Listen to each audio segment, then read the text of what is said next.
జై శ్రీమన్నారాయణ. అందరికీ నమస్కారం అండి. ఇప్పుడు తిరుపతి తిరుమల దేవస్థానము వెంకటేశ్వర స్వామి వారికి ప్రపంచవ్యాప్తంగా అనేక కోట్ల మంది భక్తులు ఉన్నారు. ఆ స్వామిని మనస్ఫూర్తిగా ఏం కోరుకుంటే తమ కోరికలను తీర్చేటటువంటి ఇలవేల్పుగా అందరూ కూడా నమ్మకం పెట్టుకున్నటువంటి స్వామి, కలియుగ దైవంగా భావించినటువంటి స్వామి వెంకటేశ్వర స్వామి.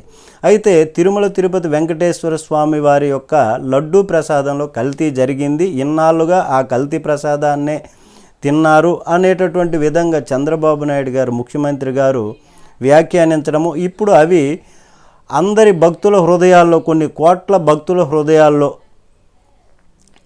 ఒక విషబీజాన్ని బలంగా నాటుకునేటటువంటి పరిస్థితి ఇప్పుడు ఏర్పడింది. అంత పరిస్థితి ఇప్పుడు వచ్చింది.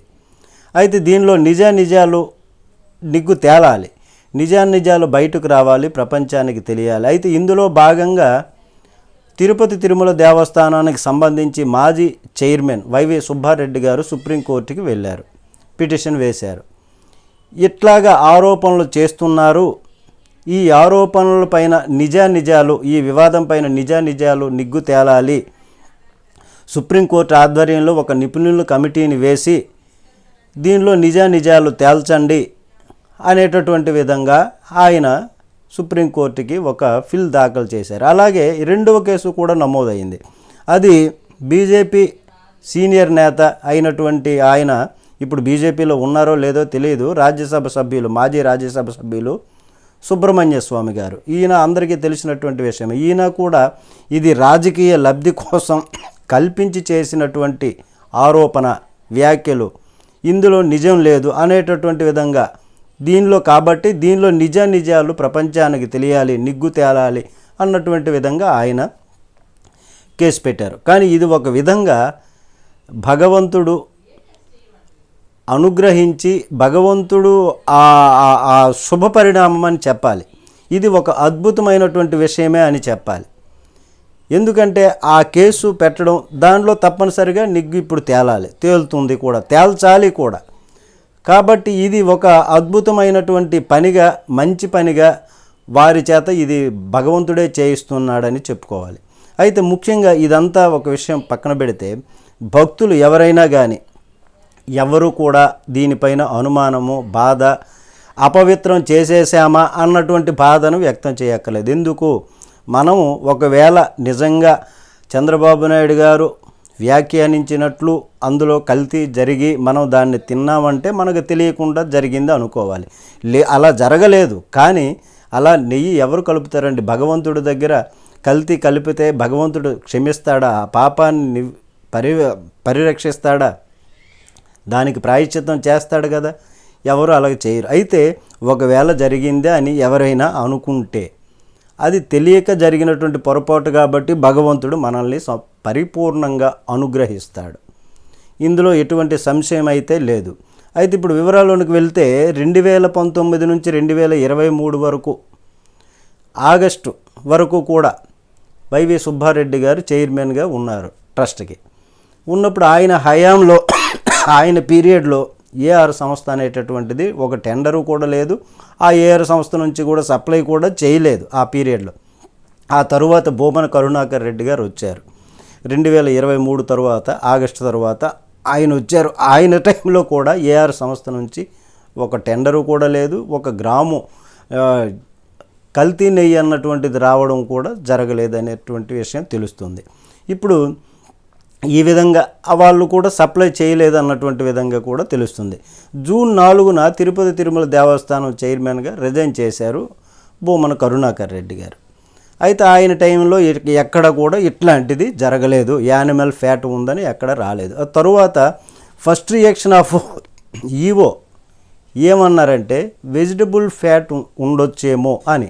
ఇక్కడ వెజిటబుల్ ఫ్యాటా, యానిమల్ ఫ్యాటా అని ఉండదు, అది విడిగా ఉండదు, ఎస్ వాల్యుయేషన్ అని ఉంటుంది.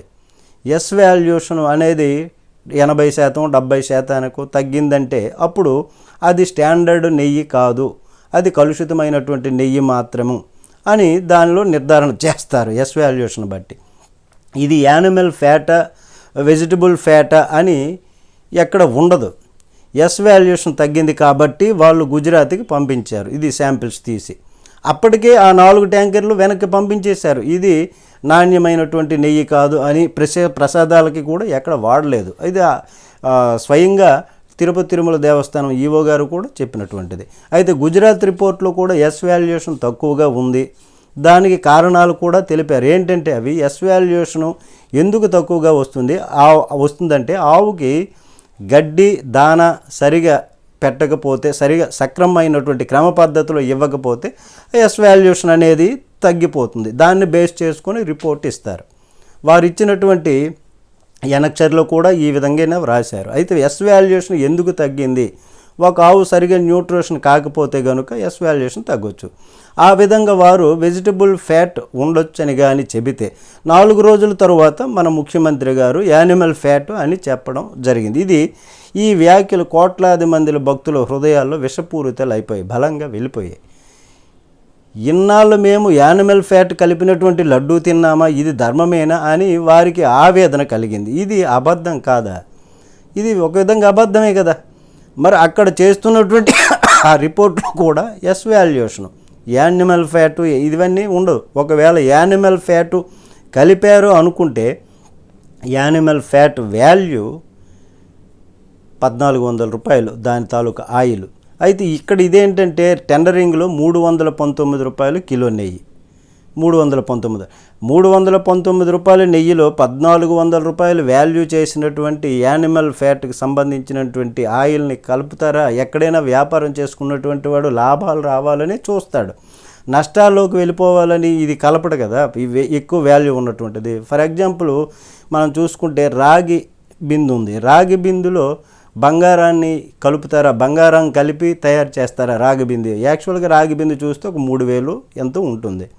అందులో బంగారం కలిపితే 1,00,000 రూపాయలు అయిపోతుంది. వాడికి లాస్ అయిపోతాడు కదా వ్యాపారస్తుడు. అందులో బంగారం కలుపుతారు. ఇంకా కావాలంటే బంగారంలో రాగిని కలుపుతారు, ఎంత కాస్త కోస్త ప్రయోజనం ఉంటుందని. అయితే ఈ విధంగా కూడా అక్కడ గుజరాత్కి సంబంధించినటువంటి ఆఫీసరు ఈవో గారు కూడా ఇది యానిమల్ ఫ్యాట్ కలిసి అందులో ఈ యానిమల్ ఫ్యాటా లేకపోతే ఇది మామూలుగా వెజిటబుల్ ఫ్యాట్ అంటే మేమే ఎక్స్పర్ట్లం కాదు కదా, ఎస్ వాల్యూని బట్టి రిపోర్ట్ ఇస్తామని చెప్పడం జరిగింది. అయితే ఎక్స్పర్ట్ కానప్పుడు మరి చంద్రబాబు గారు కూడా ఎక్స్పర్ట్ కాదు, మరి ఈ వ్యాఖ్యలు చేశారు. ఈ విధంగా భక్తుల హృదయాల్లో విషబీజాలు నాటేటటువంటి ఆరోపణలు వ్యాఖ్యలు అయితే ఈ విధంగా చేశారు. అవి బలంగా వెళ్ళాయి. కాబట్టి దీనిలో నెయ్యి కలిసేటటువంటి అంటే కల్తీ నెయ్యిలో కల్తీ కలిసింది అనేటటువంటిది అయితే ఇది ఎక్కడ నమ్మదగినటువంటి విషయంగా అనిపించలేదు నా వరకైతే. కానీ మీ అభిప్రాయాలు ఎలాగున్నాయి అన్నది కామెంట్ తెలియచేయండి.